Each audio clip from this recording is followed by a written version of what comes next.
Hai guys, apa kabar lo hari ini? Ketemu lagi sama gue Debbie Wage di Sekolah Politik. Nah, sebelum kita mulai guys, gue pengen memperkenalkan nih Brass Monkey. Ini adalah kopi susu dan varian-variannya yang dibuat oleh Onadio Leonardo.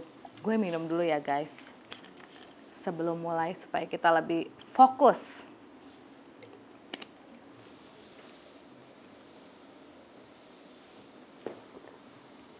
Ini enak banget guys, lo mesti coba, dan banyak banget variannya. Selain dua ini ada macam-macam yogurt dan lain-lain yang bisa lo pesen langsung di sini. Hari ini gue senang banget nih, karena hari ini kita akan ngelanjutin setelah bab 4 kemarin kita ngomongin tentang demokrasi. Di bab 5 dari bukunya Merem Budiarjo ini kita akan membahas komunisme, demokrasi menurut terminologi komunisme, dan perkembangan post-komunisme. Apa sih komunisme itu guys sebenarnya? Komunisme itu adalah suatu terminologi yang digagas oleh Karl Marx. Jadi pada abad ke-19 itu kan nggak cuma demokrasi konstitusional seperti yang kita bahas di bab 4, tapi ada juga demokrasi yang sebenarnya nggak berasaskan demokrasi, karena sebenarnya dia lebih mengarah ke komunis. Apalagi nih ya kan, misalnya seperti yang di Uni Soviet, sebenarnya dia ingin melakukan masyarakat komunis, tapi dia bilangnya demokrasi Soviet atau demokrasi proletar. Nanti kita jelasin proletar itu apa. Atau kalau di Repot Timur itu dibilangnya demokrasi rakyat, atau di Asia dibilangnya demokrasi nasional, atau kalau zaman kita itu di demokrasi terpimpin tahun 59 sampai tahun 65 gitu. Nah, itu adalah demokrasi yang sebenarnya tersusupi gagasan tentang komunisme gitu. Jadi sebenarnya dianggap sebagian orang lagi itu mah nggak demokratis dong gitu. Kenapa kok dianggap nggak demokratis? Jadi apa sih komunisme itu? Kita bahas pelan-pelan ya. Jadi komunisme itu lahir dari gagasan Karl Marx. Siapa itu Karl Marx? Karl Marx adalah suatu pemikir yang terinspirasi oleh filsuf bernama Hegel. Jadi Hegel ini adalah filsuf yang menjelaskan tentang ide mutlak, yang dimana ide mutlak itu adalah hasil dari suatu dialektika gitu. Apalagi nih, jadi menurut Hegel kebenaran itu akan terjadi setelah ada proses dia memperbandingkan atau mengkontradiksikan sesuatu. Misalnya kebenaran mengenai rasa kopi gitu kan ya. Jadi misalnya kopi ini dia menurut Hegel harus ada tesisnya dulu. Misalnya kopi ini enak, nah ini harus dibenturkan dengan antitesisnya. Kopi ini nggak enak, nah baru terjadilah sintesis. Sintesis itu hasil akhirnya, oh kopi ini enak cuma kurang manis gitu misalnya. Nah baru dari hasil itu kita bentuk lagi, oh kopi ini enak, udah manis, tapi kurang susunya gitu. Tapi terus dibenturkan lagi dengan antitesisnya. Oh enggak nih, kopi ini udah oke kok susunya, cuma apalagi gitu. Baru kita ketemu lagi kesimpulannya. Begitu terus sampai ada suatu capaian yang dinamakan adalah ide mutlak yang sangat hasil akhir dari yang kebenarannya paling mendekati gitu. Menurut si Hegel, itu kan tentang pemikiran ya, namanya juga filsuf. Nah, Karl Marx ini mengejawantahkan pemikiran itu dalam materi. Jadi menurut Karl Marx sebelum teori komunismenya ini lahir, jadi dia membuat suatu pemikiran, oh apa yang dibilang Hegel nih bisa kok dijawantahkan di kebendaan, di materi-materi. Nah, itu dinamakan dengan dialektika materialism oleh Karl Marx.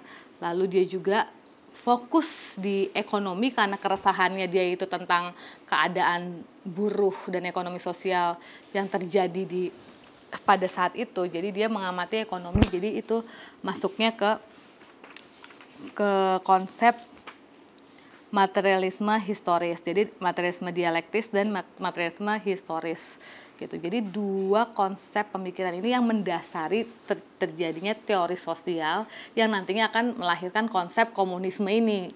Nah, apa sih komunisme ini dari dalam bukunya Das Kapitalis dan menjelaskan tentang komunisme ini.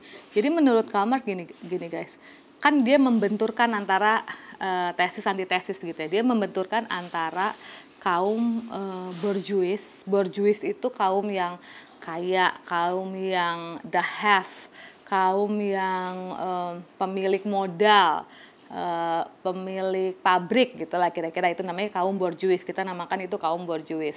Kedua, antitesisnya nih adalah kaum proletar. Kaum proletar itu adalah kaum buruh, kaum tani, pokoknya kebalikannya. Kalau ini yang borjuis pemilik tanah, nah ini penggarap tanah, petaninya. Kalau borjuis itu pemilik pabrik, nah ini yang buruhnya gitu. Ini the have, ini the have not gitu lah kira-kira. Jadi gagasan itu ingat ya, ini kan terjadi dari pemikiran misalnya dari Hegel. Jadi ada tesis, antitesis, baru sintesisnya. Nah sintesisnya ini menurut Karl Marx, nah ini akan terjadi yang benar yang mana nih, the have atau the have not. Nah ini akan terus-terusan terjadi dialektika sampai terjadi satu sintesis, yaitu masyarakat komunisme. Apa tuh masyarakat komunisme?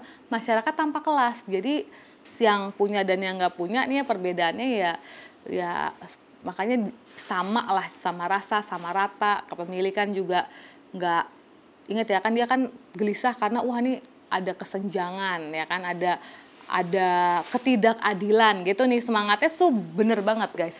Nah tapi yang membuat kisruh adalah pemikiran Karl Marx mengenai gimana sampai ke masyarakat komunisme ini.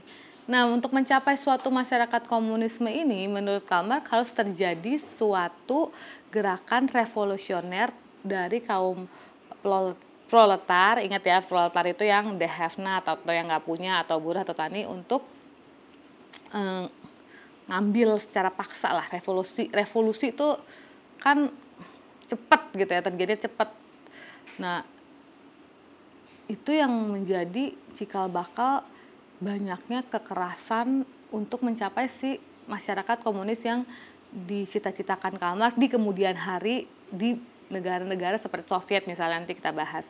Nah, cara yang revolusioner ini juga sebenarnya ditentang guys oleh misalnya Edward Bernstein yang mengatakan, oh ya bagus juga kan kalau kita akan mencapai masyarakat komunisme ini.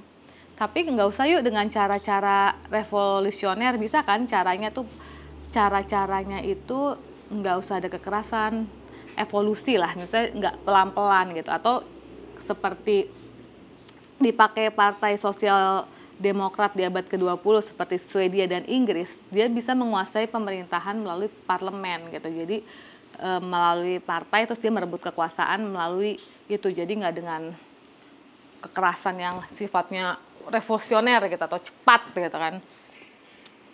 Itu kaum-kaum yang setuju dengan gagasan Karl Marx tapi nggak setuju dengan cara revolusionernya itu dinamakan dengan kaum revisionis, karena dia merevisi atau memperbaiki pemikiran dari Karl Marx itu. Jadi kira-kira begitu guys gambaran komunisme itu. Jadi kalau lo dengar kata komunis, nah lo udah tau lah paling nggak apa sih komunisme itu, gitu sih harapan gue.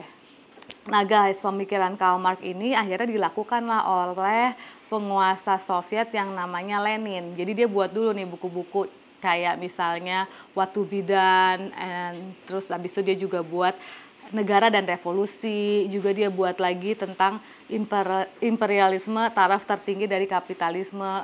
Dan karena dia pimpinan negara, nah dia tuh melakukan hal-hal yang lebih jauh lagi dari yang Karl Marx lakukan. Tapi ada yang digarisbawahi oleh Miriam Budiarjo ini sangat bertentangan, yaitu nih, pertama, Lenin melihat pentingnya peranan kaum petani dalam menyelenggarakan revolusi. Kalau Karl Marx hanya melihat kaum buruh aja. Kedua, peranan suatu partai politik yang militan yang terdiri atas profesional revolusioner untuk memimpin kaum proletar. Nah, dia pakai kaum pakai partai politik. Nah, kalau Karl Marx itu berpendapat ya kaum proletar atau kaum yang nggak punya tadi buruh-buruh itu mereka akan bangkit sendiri dan merumuskan cara-cara sendiri untuk merebut kekuasaannya, bukan lewat partai politik. Terus ketiga, melihat imperialisme sebagai gejala yang memperpanjang hidup kapitalisme gitu. Nah, kalau itu menurut Lenin, tapi kalau menurut Marx ya kapitalisme pada puncak